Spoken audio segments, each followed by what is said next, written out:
कि जब चारों ओर अंधेरा छा रहा हो, कोई अपना न दिखाई दे रहा हो, केवल दुख ही दुख, अशांति ही अशांति, उस समय आप देखिएगा भारी से भारी संकट की निवृत्ति के लिए एकमात्र उपाय है।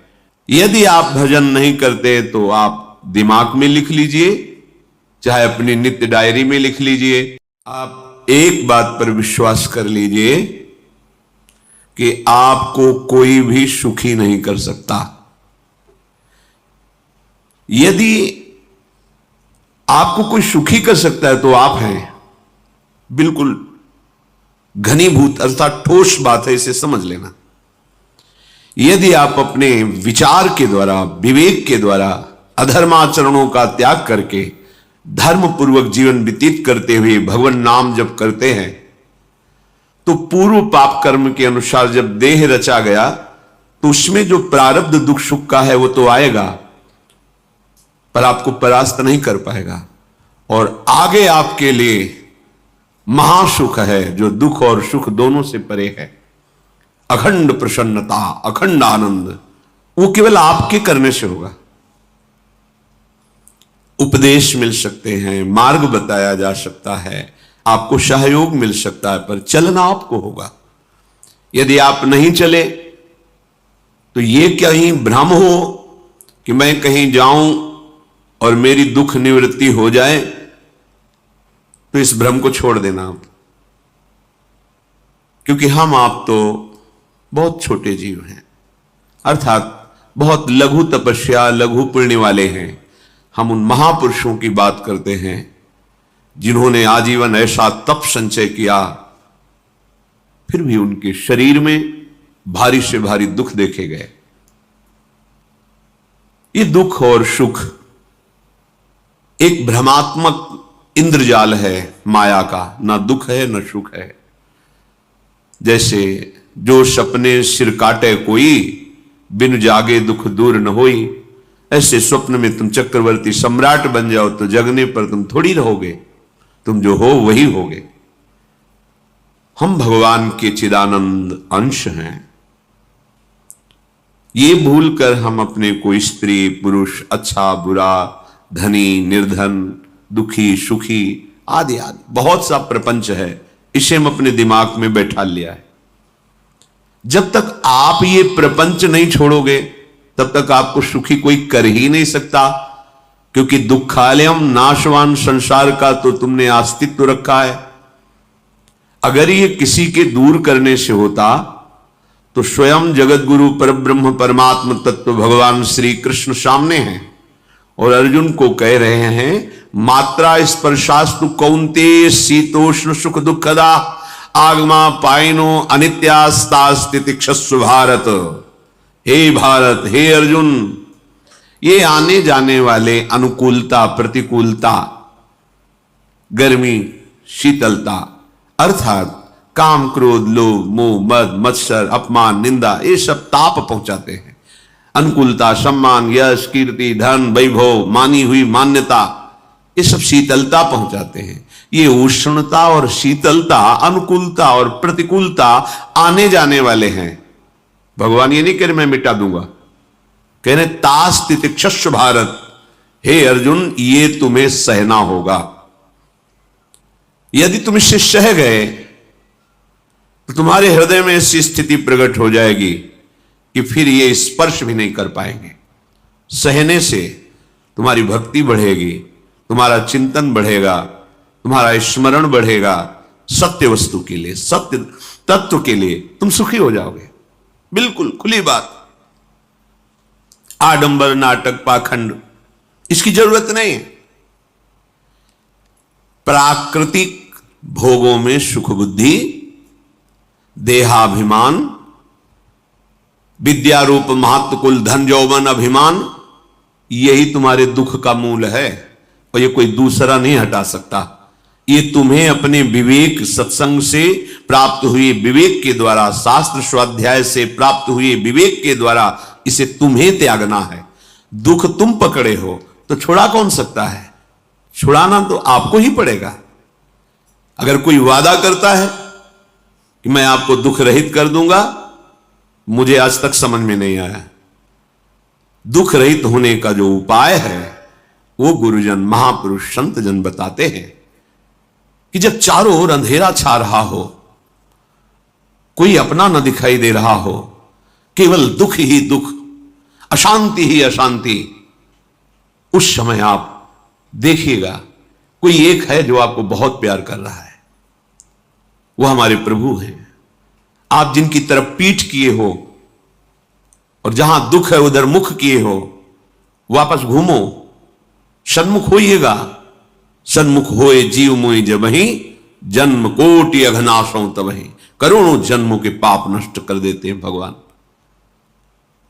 जहां प्रभु की तरफ हुए तो पता चला बहुत जन्मों से बिछुड़ा था, वो मेरे स्वामी मिल गए।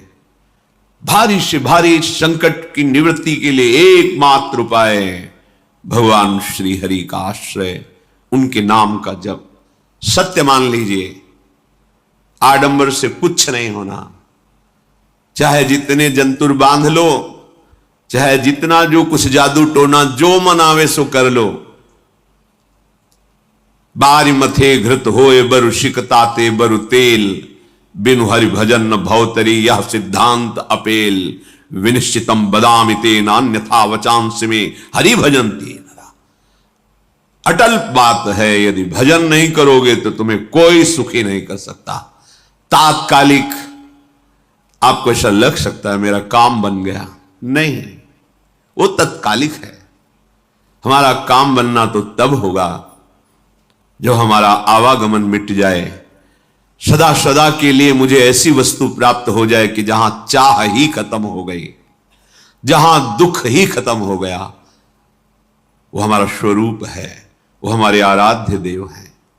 प्रार्थना मान लीजिए, भटकाव से बचिए। ये कलिकाल मलायतन मन कर देख विचार, श्री रघुनाथ नाम बिन नाहिन आन आधार।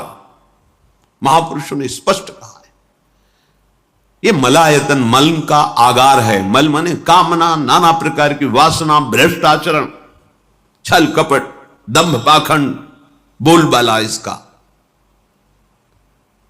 एकमात्र श्री भगवान का नाम आधार है। जो चाहत है नित्य सुख अरुण मन को विश्राम, तो हित ध्रुव हित सो भजत रहो पल पल श्यामा श्याम श्यामा श्याम श्यामा श्याम। यदि सच्चिदानंद शाश्वत सुख चाहते हो, जहां से कभी हटना ना पड़े, केवल सुख ही सुख है, आनंद ही आनंद है, और मन का विश्राम चाहते हो कि भाग दौड़ मन की मिट जाए, तो बस प्रेम से बोलते रहो श्यामा श्याम श्यामा श्याम, राधे श्याम, राधा राधा राधा वल्लभ। ये बड़ी शोध करके महापुरुषों ने बात कही है।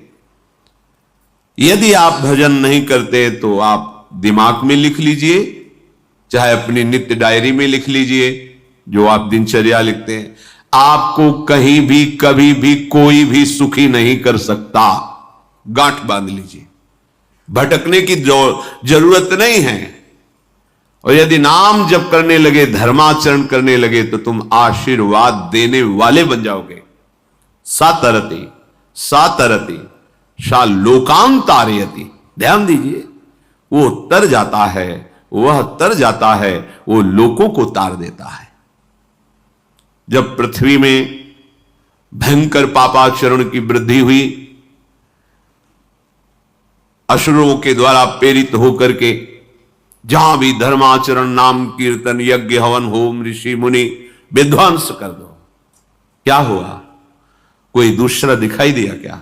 नहीं, किसी की सामर्थ्य नहीं थी। सब मिलकर के ब्रह्मा जी के पास गए, जो ईश्वर कोटि के महापुरुष, सबने ब्रह्मा जी से प्रार्थना की। ब्रह्मा जी ने कहा, हम भी जिनके सेवक हैं, वही प्रभु अब हमारे दुख का निवारण कर सकते हैं। सोचो, आप किसी और से दुख निवृत्त कराना चाहते हैं? जिसने सृष्टि बनाई है, भगवान ब्रह्मा जी भी कह रहे हैं मैं जिनके सेवक हूं, वही प्रभु हमारे और आप सबके दुखों का निवारण करते हैं। तो आपको समझ में नहीं आ रहा कि एकमात्र भगवान श्री हरि ही हमारे दुख का निवारण कर सकते हैं। हमें कहीं भागने दौड़ने की जरूरत नहीं है। साधु समागम इसलिए किया जाता है कि हृदय पवित्र हो जाए, पवित्र हृदय की पहचान बुद्धि में विवेक का प्रादुर्भाव हो जाए और विवेक से मोह का नाश करके हम निरंतर प्रभु के प्रेम में डूबे, भजन में डूबे। सबने एक साथ मिलकर के विचार किया कि महासुख सिंधु प्रभु से विनय करनी तो कहां जाया जाए, वैकुंठ चले, किसी ने कहा क्षीर सागर चले, अपनी अपनी भावना व्यक्त कर रहे थे। तेहि समाज गिरजा में रहू, अवसर पाई वचन एक कहू, हरि व्यापक सर्वत्र समाना, प्रेम ते प्रगट होई मैं जाना। हे गिरिजा, परम वैष्णवाचार्य भगवान महादेव जी कहते हैं, उस देव समुदाय में हम भी थे। हमने कहा कि हमारे तो हृदय में बात ऐसी आती है कि कहीं भागने की जरूरत नहीं है। हरि व्यापक सर्वत्र समाना, जैसे वो वैकुंठ में विराजमान है, क्षीर समुद्र में विराजमान है, ऐसे कण कण में विराजमान है। बस तुम प्रेम से पुकारो, जहां पुकारोगे वहीं प्रभु प्रकट हो जाएंगे। नाम बाणी जहां श्याम श्यामा तहां, नाम बाणी निकट श्याम श्यामा प्रगट। सिद्ध सिद्धांत है, भटकने की जरूरत नहीं। जहां हो वहीं से प्रिया प्रीतम का नाम पुकारो, नाम कीर्तन करो, उनकी लीलाओं का गायन करो, सबको सुख देने की भावना करो। देखो तुम्हारी दृष्टि बदलती चली जाएगी, भगवत साक्षात्कार करने की योग्यता आने लगेगी। ऐसा ही हुआ। सबने मिलकर के श्री भगवान को विनय पूर्वक आर्त भाव से पुकारा। आकाशवाणी हुई, निर्भय हो जाओ, निश्चिंत हो जाओ, मैं स्वयं अपने अंशों के सहित अवतार लेकर इस भूमि का भार हरण करूंगा। तुम सब बड़े बड़े जो देवता हो, जाओ हमारी लीला में सुख लेने के लिए सब ऋक्ष वानर आदि का रूप धारण करो। ब्रह्मा जी, महादेव जी, बड़े बड़े ईश्वर कोटि के लोकपाल बहुत प्रसन्न हुए, क्योंकि भगवद वाणी सत्य है, त्रिकाल सत्य है। सबको विश्वास हो गया कि अब मारा तो जाएगा ये महासुर, जिसको लगता था कोई ना मंत्र के द्वारा मार सकता है, ना अस्त्र के द्वारा मार सकता है। स्वयं श्री भगवान पधार रहे।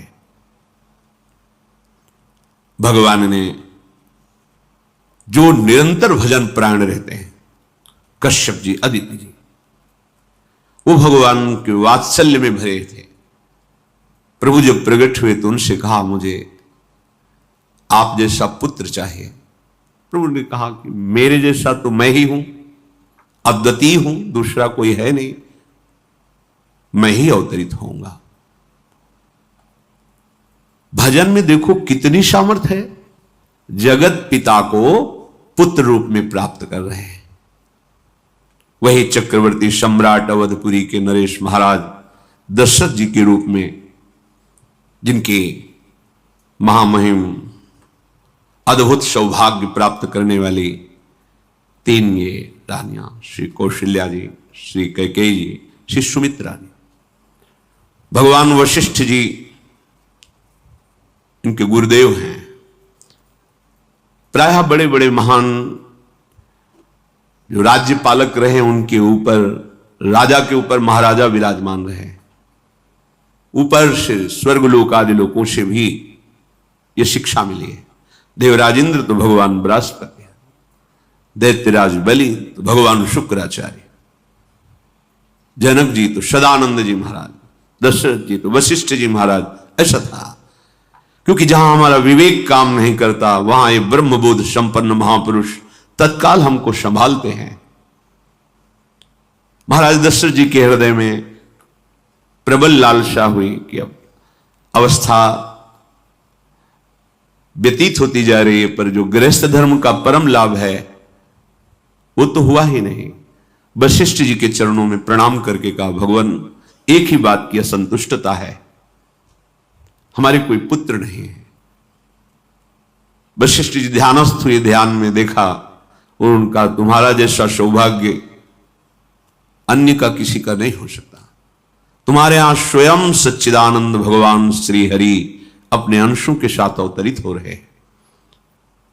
श्रृंगी ऋषि को बुलाया गया, पुत्रष्टि यज्ञ करी, उसमें साक्षात भगवान अग्निदेव प्रकट होकर के खीर दिया और कहा अपनी रानियों को पवा दीजिए।